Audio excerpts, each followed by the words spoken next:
on donne la parole aux passionnés sur Happiness. Une nouvelle librairie va voir le jour, et c'est le rêve d'ailleurs de notre nouvelle invitée passionnée ce matin sur Happiness. Nous sommes avec Aurore Mercher-Lecointe. Bonjour. Bonjour Guillaume. Alors première question Aurore, c'est un rêve qui ne tient qu'à la concrétisation et l'aboutissement d'un projet, mais depuis combien de temps vous êtes sur ce projet de librairie ? La naissance de ce projet, c'était il y a une dizaine d'années déjà. Où j'ai commencé à réfléchir à ce projet de librairie et de manière beaucoup plus concrète. Ça va faire presque 2 ans. Presque 2 ans que vous êtes sur cette librairie. C'est vraiment un projet de longue haleine et de grande envergure, puisque je vois sur les réseaux sociaux, puisque vous tenez une page sur les réseaux sociaux, que ça a été un sacré casse-tête administratif. C'est un parcours du combattant. J'ai beaucoup souri quand je vous ai entendu parler de rêve, parce qu'effectivement, c'est ce qui revient beaucoup dans la bouche des gens. Vous ouvrez une librairie, c'est mon rêve. Voilà, je sais pas forcément le mot que j'emploierais. Vous utiliserez quel mot, par exemple ? Parcours du combattant. En 3 mots. Parcours du combattant. 3 mots, oui. Oui, parce que c'est effectivement dans les déclarations administratives, dans les travaux aussi que vous faites pour cette nouvelle librairie, c'est vraiment le parcours du combattant.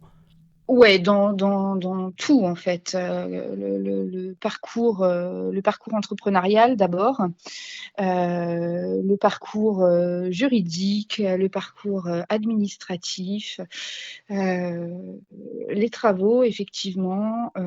C'est beaucoup de grands moments de solitude.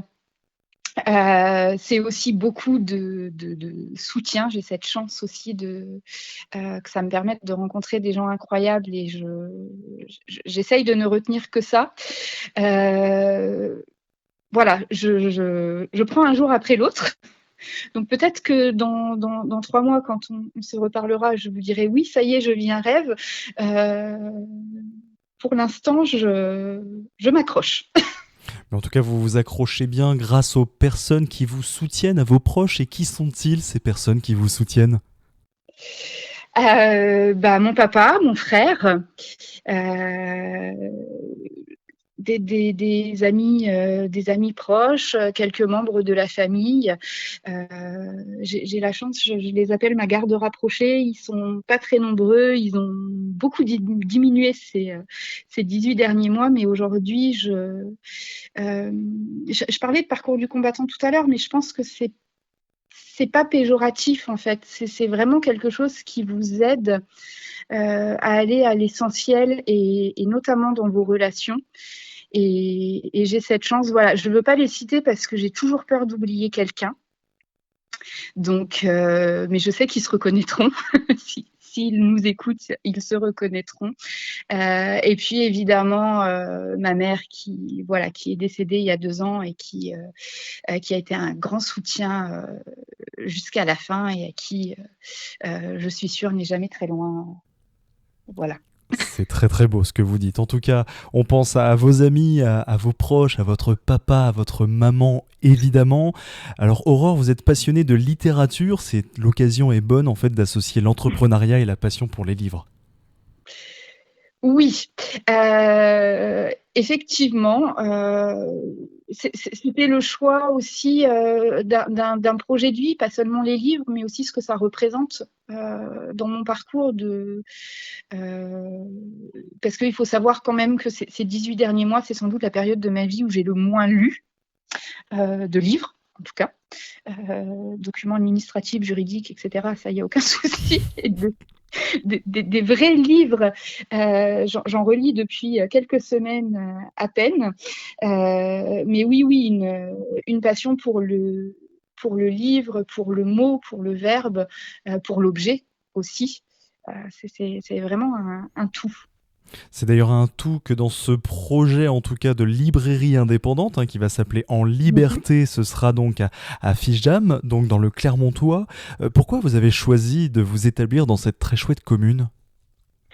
Alors, moi, je suis du Clermontois. depuis toujours. Je suis une grande voyageuse. Donc, je suis toujours restée dans les alentours du Clermontois. Pourquoi? Parce que c'est le centre Oise, d'abord, et que je trouve que quand on est au centre du département, c'est dommage d'aller chercher de la vie culturelle ailleurs. Parce que c'est un territoire dynamique que j'aime profondément. Ce côté à la fois, alors je vais dire urbain, forcément 10 000 habitants, il y a des gens qui vont rire quand on parle d'urbanisme, d'urbain, mais et ce côté semi-rural en fait de petites communes, voilà, où il y a du lien social, où on retrouve encore voilà le plaisir d'être ensemble. Et puis j'avais envie d'apporter ma pierre en fait à mon territoire, pour lequel je me suis longtemps investie à travers des associations. Et puis ça s'est imposé comme une évidence en fait. Quand je me suis dit où s'installer, je me suis dit mais finalement pourquoi pas sur ce territoire quoi, qui effectivement est en plein développement, avec des gens super sympas, avec un tissu associatif hyper dynamique. Et voilà, j'avais un petit choix restreint de 3 communes. Et puis, l'étude de marché, les opportunités ont fait que voilà, c'est Fidjams qui a décroché la palme. C'est un très bel endroit en tout cas, et bravo pour la palme attribuée en tout cas à Fidjams, parce que c'est un très bel endroit pour s'établir et créer cette librairie indépendante qui va s'appeler En Liberté. D'ailleurs, dans ce projet de librairie, vous allez même créer un lieu unique qui rassemblera vraiment autour des livres, mais aussi des jeux de société et même un salon de thé. Oui, alors un espace, je vais plutôt parler d'un espace salon de thé parce que ce ne sera pas forcément l'espace principal de ce lieu, mais effectivement, aujourd'hui, les librairies, je pense que on a besoin d'en faire des lieux de vie. Et que c'est quelque chose qui se développe énormément. C'est très présent en Bretagne depuis les années 90. Enfin, là-bas, on ne se pose pas de questions. La librairie, c'est un lieu de vie. La Bretagne, c'est la terre vraiment des cafés-librairies. Et quand j'ai commencé à travailler sur ce projet, moi, je voulais aussi un lieu où on peut se poser, où on peut rencontrer des gens, où on peut échanger. Et l'espace salon de thé me paraissait assez sympa parce qu'en plus, dans l'imaginaire collectif, si vous regardez un peu les réseaux sociaux, si vous écoutez les gens vous parler de leur lecture, surtout en cette période automnale qui s'installe, le tiercé gagnant, c'est un livre, un plaid et un thé ou un chocolat. Donc, je me suis dit, pourquoi pas proposer ce lieu où on aurait ce côté cosy qu'on a chez soi, mais à l'extérieur, avec d'autres personnes. Donc, voilà, on verra si les gens adhèrent. Oui, et avec cela, on va rajouter un petit chamallow sur le chocolat pour que ce soit encore plus confortable, j'ose dire. Oui, pourquoi pas, écoutez. Donc c'est vrai que l'idée est bonne en tout cas de créer cette librairie indépendante en fait avec cette inspiration bretonne, comme vous venez d'en parler tout à l'heure, effectivement, où il existe beaucoup de cafés-librairies. Vous vous êtes vraiment inspiré en tout cas de ce que vous avez vu pour pouvoir projeter évidemment votre concept de café-librairie. Oui, c'est ça, parce que je trouve que dans la région et peut-être avec la proximité de la région parisienne aussi, on a cette vision de la librairie un peu figée. Alors pas tout le monde, heureusement, j'ai rencontré de super libraires avec qui j'échange régulièrement, qui partagent ce constat que les choses évoluent un peu, les modes de vie évoluent et la littérature, c'est quelque chose que moi, j'envisage comme quelque chose de très vivant, en fait.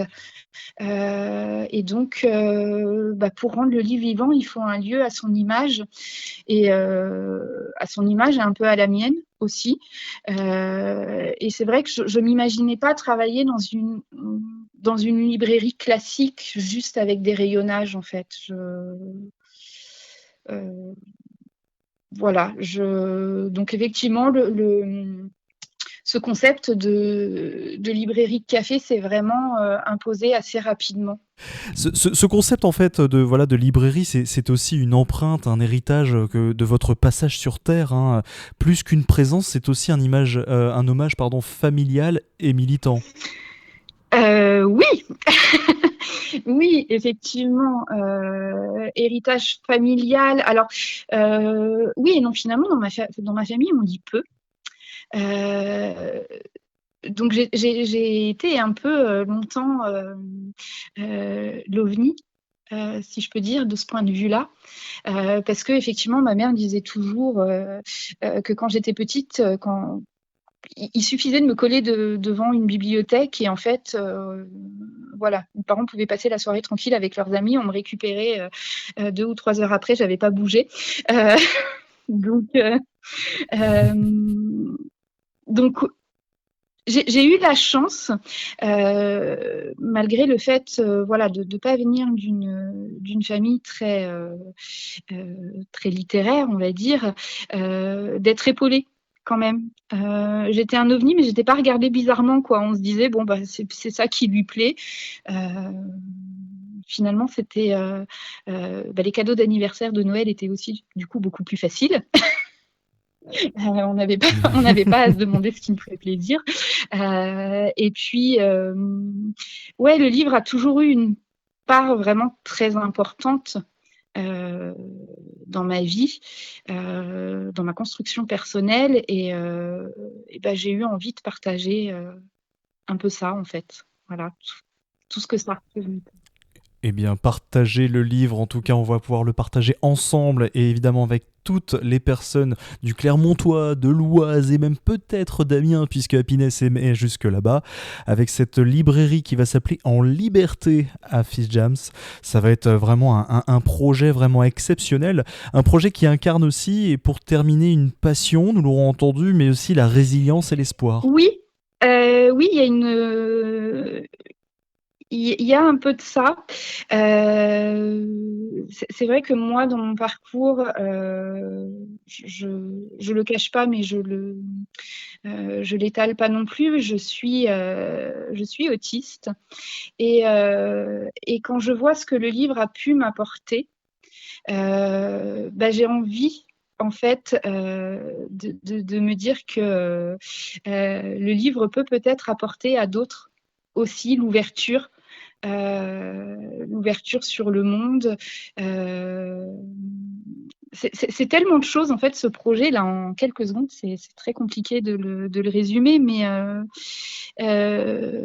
ouais, espoir et résilience, ça me va bien.